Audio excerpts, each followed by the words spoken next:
Bismillahirrahmanirrahim. Babu sadis fi fadilatul wudu.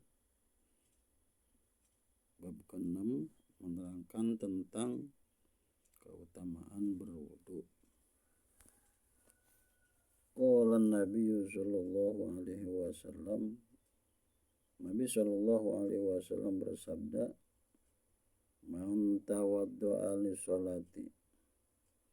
Siapa orang yang berwudu untuk sholat, fa ahsanal wudu'a, lalu dia bagusin wudunya itu, summa qoma ila sholah, kemudian dia melaksanakan sholat, fa innahu yakhruju min khati'atihi, maka sesungguhnya ia keluar dari segala dosanya, kayoma waladathu ummuhu, seperti hari pada saat ia dilahirkan oleh ibunya.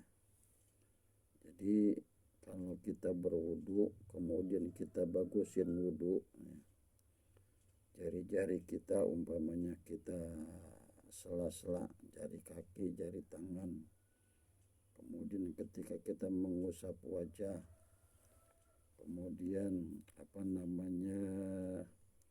batas-batas anggota wudu harus kena semuanya.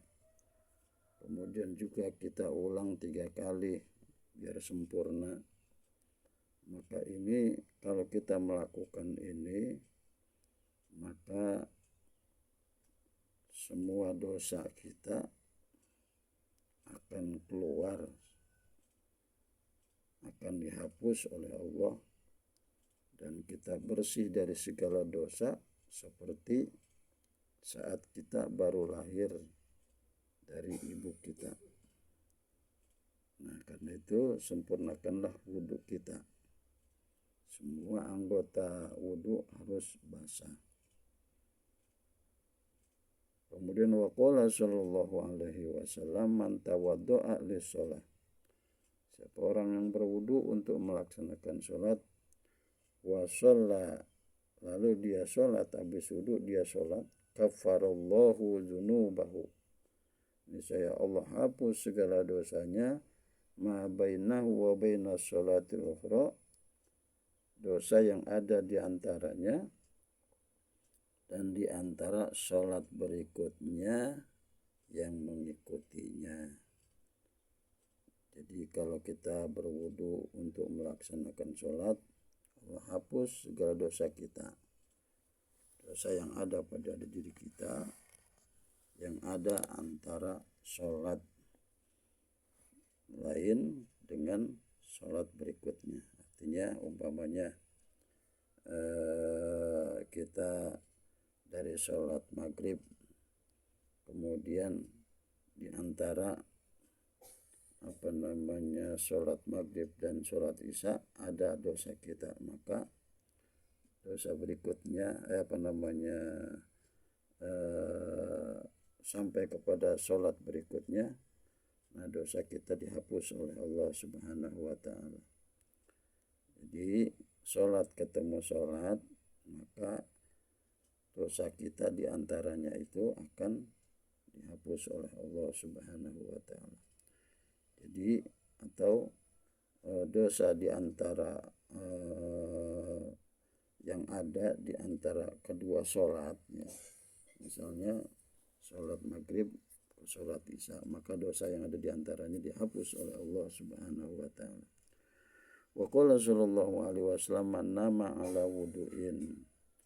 Siapa orang yang tidur dalam keadaan berwudu, fa adrakahul mautu fi tilkal lailah, lalu kematian mendapatinya pada malam itu, fahuwa indallahi syahid, maka dia di sisi Allah matinya tercatat sebagai orang yang mati syahid. Jadi kalau kita tidur kemudian dalam keadaan berwudu, kemudian andai kata kita mati pada malam hari itu, maka kita dicatat oleh Allah di sisi Allah sebagai orang yang mati syahid. Maka berwudulah sebelum tidur. Wa qala sallallahu alaihi wasallam, dan Rasulullah sallallahu alaihi wasallam bersabda, an-naimut thahir kasaimil qaim. Orang yang tidur dalam keadaan suci seperti orang yang berpuasa juga melakukan qiyamul lail. Jadi tidur dalam keadaan berwudu itu Allah berikan pahala seperti orang yang berpuasa di siang hari, kemudian di malamnya dia melaksanakan qiyamul lail. Wa qala sallallahu alaihi wasallam, dalam hadis yang lain Rasulullah sallallahu alaihi wasallam bersabda, man tawaddo'a, siapa orang yang berwudu ala tuhrin, untuk menjaga kesucian, kutiba lahu asyru hasanatin, niscaya dicatat untuknya 10 kebaikan. Artinya orang menjaga wudunya agar tetap suci dari hadas, maka Allah catat dia sebagai orang yang mendapatkan pahala 10 kebaikan. Wa qala sallallahu alaihi wasallam, dan Nabi sallallahu alaihi wasallam bersabda, la sholata liman la wudu'a, tidak ada sholat bagi orang yang tidak wudu.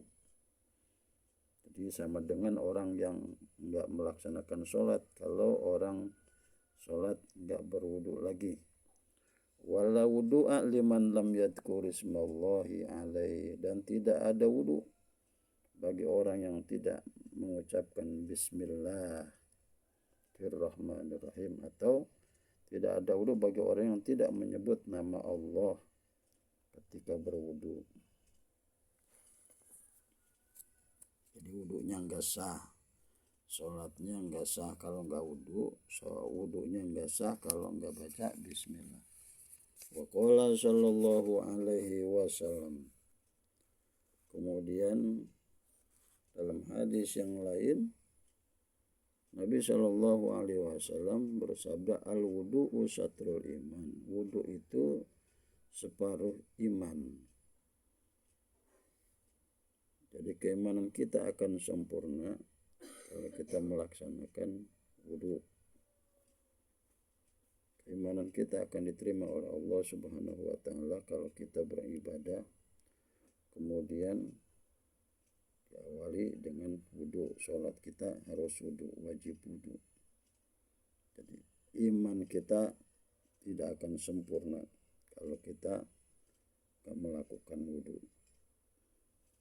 Wa qala sallallahu alaihi wasallam, dan Rasulullah sallallahu alaihi wasallam bersabda, subghatul wudu marratan, pokok wudu adalah 1 kali.